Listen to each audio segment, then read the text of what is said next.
जनता के प्रति जवाबदेही क्या होती है, ये आज यूपी के सीएम योगी आदित्यनाथ ने अनुकरणीय तरीके से उदाहरण पेश किया है। अपने पिता के निधन से निजी शोक की परवाह किए बगैर वो कोरोना के खिलाफ जंग में मंत्रियों और अधिकारियों के साथ बैठक करते रहे। इस बैठक के दौरान ही उन्हें ये खबर मिली कि उनके पिता इस दुनिया में अब नहीं रहे।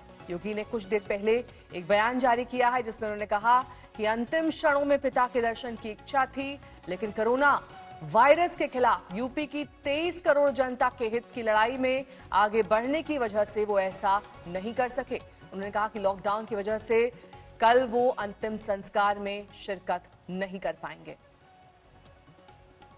तमाम शर्तों, तमाम नियमों का पालन करते हुए यहां पर योगी आदित्यनाथ ने उदाहरण पेश किया है कि अपने ही पिता के अंतिम संस्कार के मौके पर वो शामिल नहीं होंगे।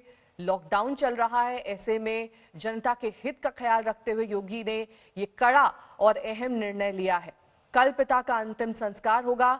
लंबे वक्त से वो बीमार चल रहे थे, एम्स में भर्ती थे। आज मीटिंग के दौरान ही योगी आदित्यनाथ को ये समाचार मिला कि उनके पिता इस दुनिया में अब नहीं रहे, लेकिन पिता के प्रति फर्ज एक जगह और दूसरी जगह है जनता के प्रति अपना राजधर्म, जो अब योगी आदित्यनाथ निभाएंगे।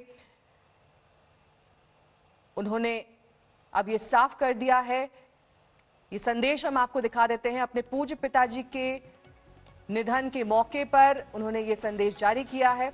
ईमानदारी, कठोर परिश्रम और निस्वार्थ भाव से लोक मंगल के लिए समर्पित रहूंगा। कार्य करने का संस्कार बचपन उन्होंने मुझे दिया था। अंतिम क्षणों में उनके दर्शन को हार्दिक इच्छा थी, परंतु वैश्विक महामारी कोरोना वायरस के खिलाफ देश की लड़ाई को, उत्तर प्रदेश को 23 करोड़ जनता के हित में आगे बढ़ाने का कर्तव्य बोध उनके मन में है। कुमार अभिषेक हमारे संवाददाता इस वक्त तमाम जानकारी के साथ हमारे साथ जुड़ गए हैं। कुमार, एक बहुत ही बड़ा और अनुकरणीय निर्णय यहाँ पर योगी आदित्यनाथ की तरफ से, काफी ज्यादा कठिन वक्त रहा होगा उनके लिए जब ये समाचार मिला और इस तरह का फैसला उन्होंने लिया।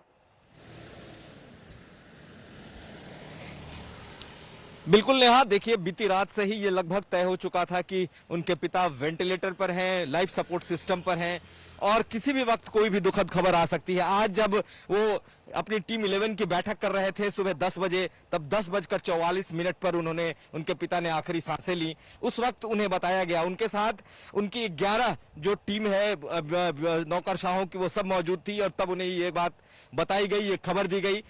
वो मीटिंग अनवरत जारी रही, उसमें कई फैसले लिए गए और उसके बाद इसे सार्वजनिक किया गया कि उनकी मृत्यु हो गई है।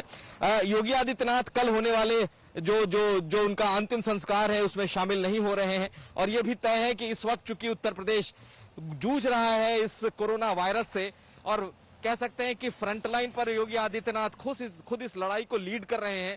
ये एक बड़ी वजह है कि इस वक्त वो अपने परिवार के साथ नहीं जा पा रहे। हालांकि सनातन धर्म में जब एक साधु अपने गृहस्थ जीवन छोड़कर साधु के जीवन में आता है, तब वो तमाम संस्कार, तमाम वो जो रिश्ते हैं वो सब छोड़ देता है। बावजूद उसके 13 तारीख को योगी आदित्यनाथ गए थे अपने पिता को देखने एम्स, जहां उनकी स्थिति जो काफी बीमार थे, लेकिन जिस तरीके से उनकी पिता के मृत्यु के बाद उन्हें खबर दी गई और अब ये भी खबर आई कि अब वो नहीं जा पाएंगे, निश्चित तौर पर ये एक उदाहरण जरूर पेश हो रहा है इस वक्त कि जब पूरी जनता लड़ रही है, पूरी जनता इस वक्त कोरोना से जूझ रही है और योगी आदित्यनाथ फ्रंट से लीड कर रहे हैं।